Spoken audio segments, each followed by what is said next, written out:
I'm Lyn Cramer, and today we're going to be tackling 3 beginner routines in progressive difficulty. All right, so we're going to get started.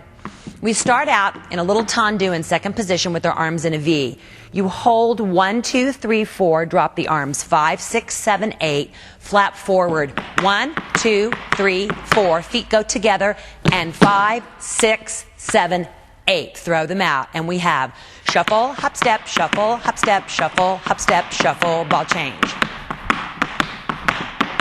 When you hear the music, you're going to understand exactly what I'm going for in this little section because it's actually fast footwork.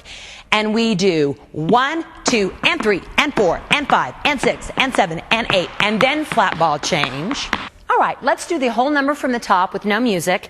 And just remember that I'm going to show you variations on different steps throughout, so you can see some of the different things that you could choose to do with your students. But we're going to go right from the beginning. I'll just count myself in.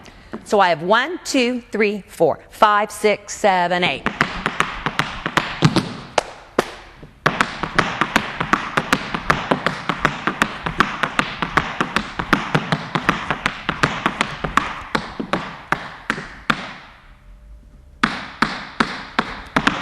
Let's move on to routine number 2.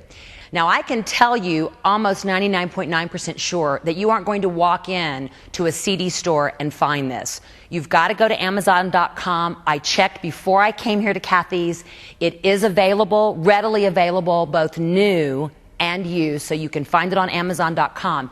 I try to pick music off CDs where there's more than one choice of a great song for classes, because CDs are such a huge investment for all of us as dance teachers. And this album is terrific.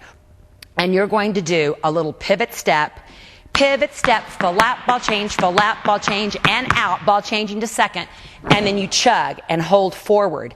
While group 1 holds, group 2 does the same thing. Pivot step, flap, ball change, and chugs those heels. Obviously, the third group does the exact same thing. 1, 2, and 3, and 4, and 5, and 6, and 7, 8. And everyone does a little soutenu.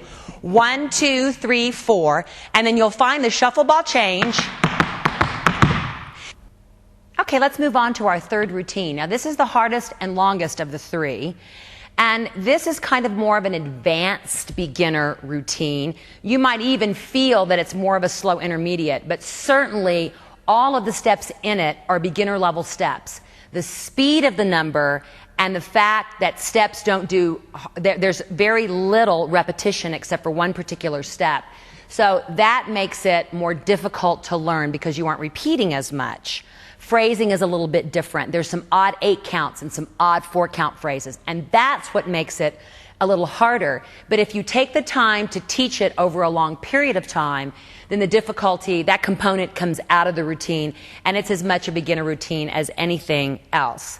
Probably the most difficult thing in the dance is a whole round break. That's probably the most difficult step. Now, we're dancing to rock and roll, so you would want a big group of students to do this so they could be heard over the brass, because this is to a song from the group Brian Setzer's orchestra. So it's very brassy and very big.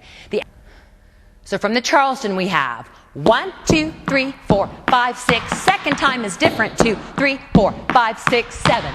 1, 2, 3, 4, 5, 6, 7, 8. That's how the whole thing works. Now, again, you may do single time step, double time step, triple time step, but I'm going back to the triple. This is the half round break. Hop, shuffle, step, full lap, step, shuffle, hop, full lap, ball change. And I add a clap on the end because I'm not going to repeat the time step. It just happens once.